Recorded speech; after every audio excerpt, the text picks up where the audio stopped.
the Brown boys, the Brown boys, the Brown boys, we the Brown boys, the Brown boys, we the Brown boys.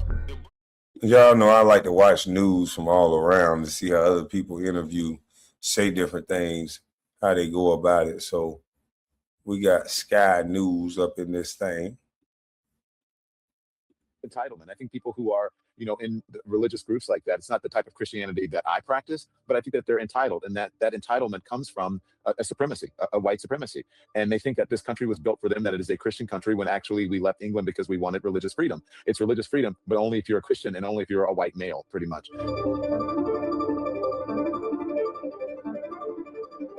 We left supremacy, a white identity that I practice, but I think that they're entitled, and that entitlement comes from a supremacy, a white supremacy.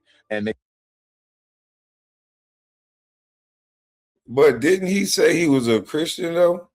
Look at the way this Christian is talking. He said he was a Christian, but listen to what he's saying.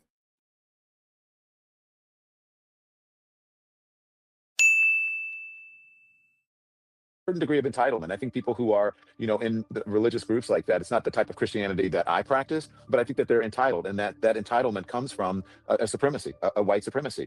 And they think that this country was built for them, that it is a Christian country, when actually we left England because we wanted religious freedom. It's religious freedom, but only if you're a Christian and only if you're a white male, pretty much.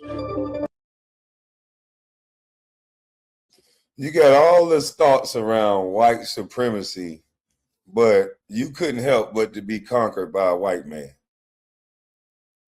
You would think that the way this dude talks, so conscious about blacks and this and this and that, you think he'd have a dude from Nigeria. You think one of them dudes that fake beat up Jesse Smollett was his boyfriend. But no, his partner is the same evil white man that he speak about. And it's confusing to a man like me. If I had all these thoughts around an individual based on color, and I keep saying white males and all this, and I was into, I'm gonna flip it to what I'm into.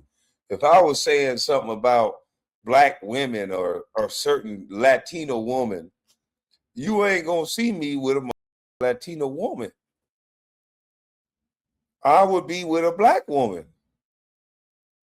How do you talk so bad about white people? But so he the only one you vetted.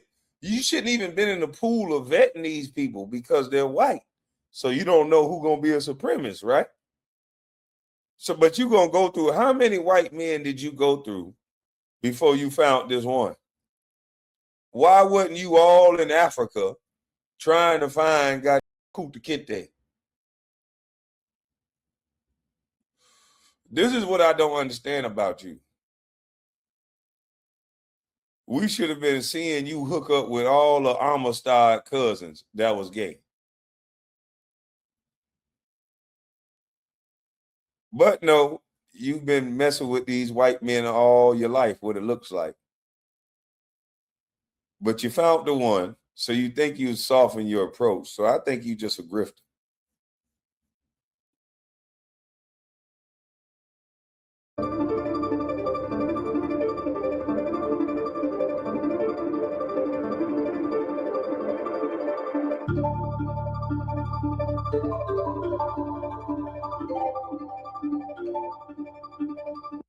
True.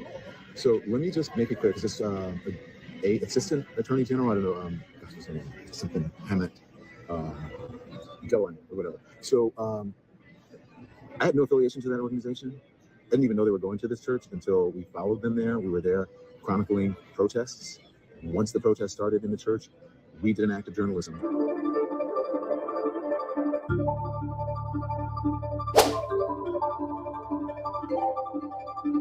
I'm speaking to an organization there that's gearing up for resistance and protest. I've been pleasantly surprised to see the community coming together. Diverse community. If you see this, when we first pulled up, we're like, wait a minute, which operation are we at? And as it turns out, because we're like, well, this is kind of MAGA coded, right? So the American flag or whatever, but these are resistance protesters. They're planning an operation that we're going to follow them on. I can't tell you exactly what they're doing, but it's called Operation Pull Up.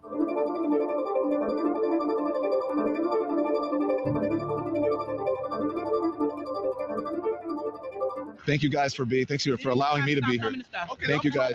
Okay. How are you? Good. to see you. We're on. We're not saying what it is, what's going on, but thank you.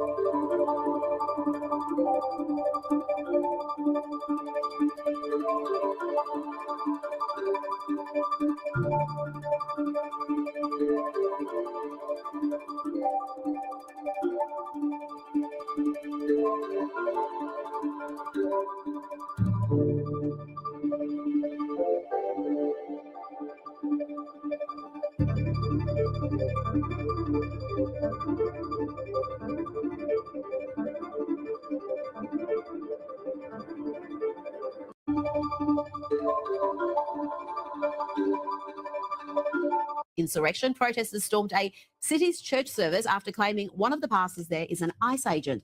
Don Lemon was with the protesters, naturally. Let's listen to his report. Have gathered over here. They're in the middle of the church.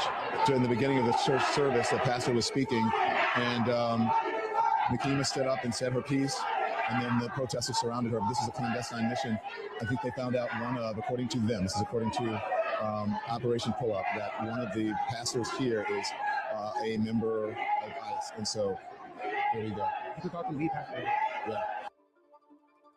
Joining me now is president of the Center of the American Experiment and writer for the popular Powerline blog, John Hinderaker. John, we're now storming a church service, frightening parishioners, surrounding the pastor. What in God's name is happening in your state? Rita, what is going on in Minnesota is an insurrection, a rebellion against federal authority. We haven't seen anything like it in the United States since 1861, when the Confederate States seceded. This insurrection is being incited by Tim Walz, the governor of Minnesota, and Jacob Frey, the mayor of Minneapolis. And it has now spiraled out of control, in part because local police are being held back and are not maintaining order. Invading a church on a Sunday morning, it's an absolute outrage. These so-called protesters are at a minimum trespassing. And if they each spent a week in the county jail, these disruptions would stop immediately, but that isn't happening.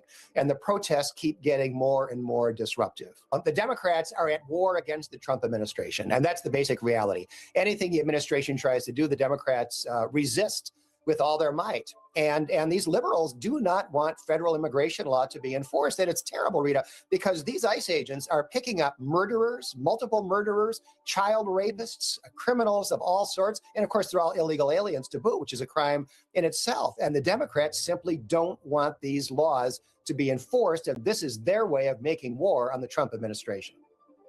John, you talked about some of these violent offenders who are being rounded up, and I want to play you this clip from an officer who has had enough with these protesters. Listen to this. Reporting. We're here to arrest a child sex offender. And you guys are out here honking. No, we're pressing. We're not. That vehicle right there is honking and impeding our investigation while we're trying to arrest a child sex offender. That's who you guys are protecting. Insane. See, that's where the politics become stupid. These people are trying to protect a SA offender. That's who this ICE agent is trying to lock up. They said, oh, you said you were going to arrest the most dangerous of them. This man is trying to do his job and get an offender against a child arrested. And these people are blocking that.